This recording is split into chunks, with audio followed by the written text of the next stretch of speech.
Hi, everybody. So we're going to continue with the global perspectives on the approach to adjuvant chemotherapy in EGFR and altered resected non-small cell lung cancer. And we have the pleasure of having two speakers that are going to talk about really different perspectives. So the first one is going to be Dr. Zhang, who is the director of the Guangdong Lung Cancer Institute and chief physician of thoracic neoplasm surgery in his region. Thank you very much for joining us.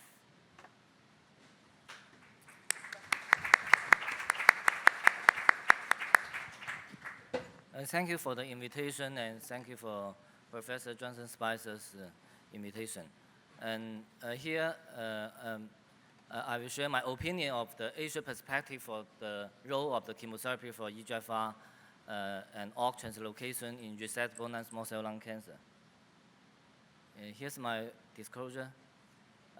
Here, so the whole picture of the perioperative treatment for non-small cell lung cancer, for neoadjuvant treatment and adjuvant treatment.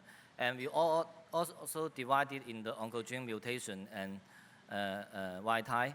Up till now, the adjuvant EGFR and ALK TKI treatment and adjuvant chemo IO, neoadjuvant IO chemo and perioperative IO chemo has become the standard of care. And the neoadjuvant TKI is also very controversial. And also in the past decade, the adjuvant chemotherapy had once become the standard of care, while also the adjuvant comparison and biomarker guide clinical trial all show that the adjuvant chemotherapy have reached platinum. Now there are two milestone studies for the adjuvant targeted therapy, the ADORA study and the ELIXR study. In the ADORA study for EGFR mutation, there's an opportunity 3 years was placebo, and the chemotherapy is optional and based on the real-world clinical practice. And in the ELIXR study, the study design is the head-to-head design. And up till now, no randomized control trial comparing the chemo plus TKI versus the chemo alone. Several months ago, there actually an online virtual debate between the medical oncologist and thoracic surgeon to comparing the add-on strategy and chemo-free strategy in EGFR and ALK positive non-small cell lung cancer. And the solid evidence of the chemotherapy, including the absolute OS benefit of 4 to 5% from the LACE and other large-scale meta-analysis. And the NCCN guideline recommend that a ELIXR and DORA strategy for the category 1 recommendation. And in this year's article, the individual patient data analysis from the Japan show that in the two randomized control trial, the JAN comparing the venetoclax with the pemetrexed and the impact study comparing the gefitinib and venetoclax, they are classified into 3 groups. In the EGFR mutation patient, the prognosis favor the chemo, have the tendency of the favor the chemotherapy group. And actually, the opinion about the chemo-free, including the OS between the chemo and the alone is no difference. And the hazard ratio benefit of 5% from the chemotherapy group may be due to the TNM bias. And we all know that the patient-centered care and the quality of life in the chemotherapy group is poorer than the single TKI group. And also, 74% of the physicians choose the combination of the chemotherapy and osimertinib. Most of the patients and their family did not want to receive the chemotherapy. They would like to the TKI alone. And here we'll also share my opinion in the real-world clinical practice for the personalized perioperative treatment in ALK and EGFR non-small cell lung cancer. Actually, the EGFR and ALK pathway is totally different from the data from the ADORA study and ELIXR study. We reconstruction with the R software algorithm and found that the DFS in the chemotherapy group in the ELIXR is better than the ADORA in the EGFR subset. The ELIXR with chemotherapy is 44 months and $1 is 22 months is very interesting. And we also summarized several large-scale clinical trials in the ALK and EGFR mutation, and also found that in the advanced late-stage non-small cell lung cancer, the chemotherapy group is better in the ALK than the EGFR. And we also have explore analysis for the ELIXR24 trial, adjuvant trial, comparing the adjuvant gefitinib versus the adjuvant vinorelbine cisplatin. And we have a training set and a validation set. Besides the oncogene of EGFR mutation, we analyzed 422 pathogen mutation. We found that the combination of 4 genes can divide the patient into 3 groups, the chemotherapy preferred and the TKI preferred. And we found that the patient with the RB1 alternation will be benefit from the chemotherapy. And we know that if new adjuvant therapy is reliable testing for the adjuvant treatment. And several phase 2 studies show that the third generation of osimertinib is the MPR and the PCR is limited. The MPR is 10 to 15%, and PCR is 0 to 3%. And it may due to the EGFR mutation heterogeneity.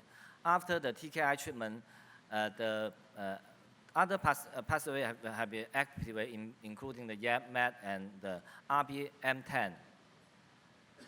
This is a very interesting case. The patient with the CT2BN3M0 adenocarcinoma with the EGFR exon 21 mutation, and also have the RB1 alteration, and PD-L1 is high.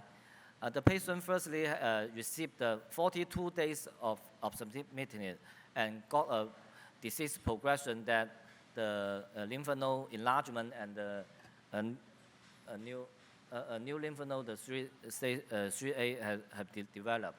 And we changed to the IO chemo, and after 3 cycles of IO chemo, the patient got a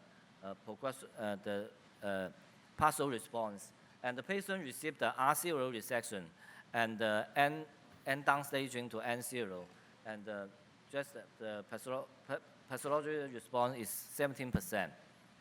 Based on this kind of case report, we have a retrospective analysis so that there's a tendency of the IO chemo, the MPR and the PCR of IO chemo better than the first generation of TKI of the C1103 of the aratinib, especially for the adenosquamous carcinoma and PD-1 high.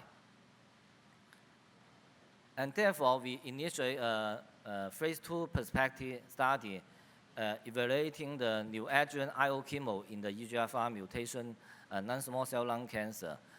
3 cycles of the PD-1 inhibitor and with IO chemo, then have the evaluation for surgery. Now it's a Simon stage study design. Now the stage 1 has finished, and it showed that the overall the PCR is 5%, and the MPR is 45%, and especially for the exon 19 excision, the MPR is 75%, and the PD-1 high is 66%.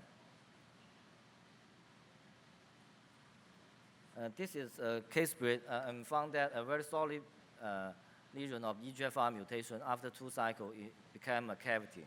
And also it developed a pseudo progression, and the patient got a PCR with also the massacre and necrosis.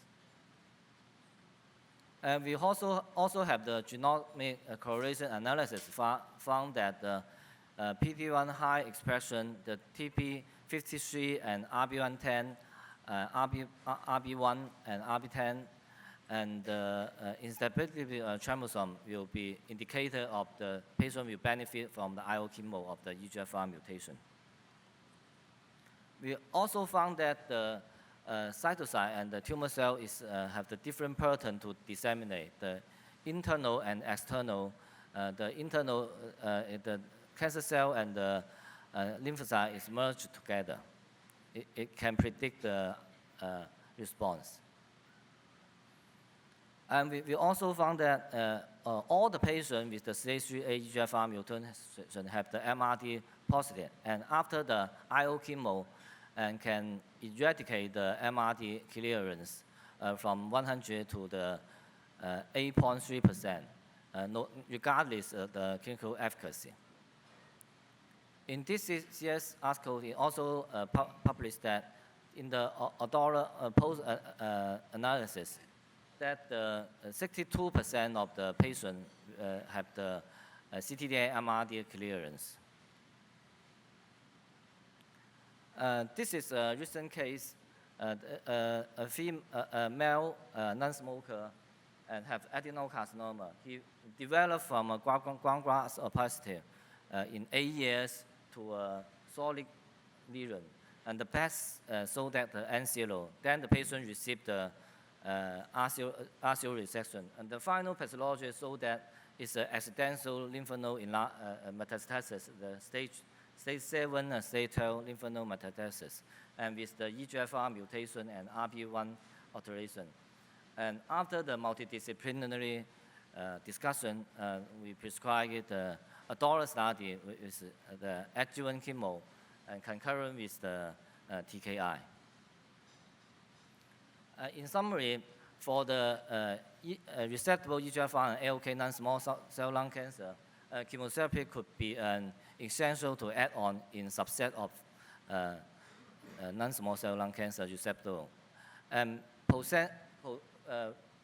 potential clearance of MRD through the IO chemo and IO will be observed in the EGFR mutation non-small cell lung cancer. And a randomized control trial evaluating the combination of chemo IO with IO with sequencing and concurrence should be carried out in the future. Thank you for your attention and welcome to Guangzhou.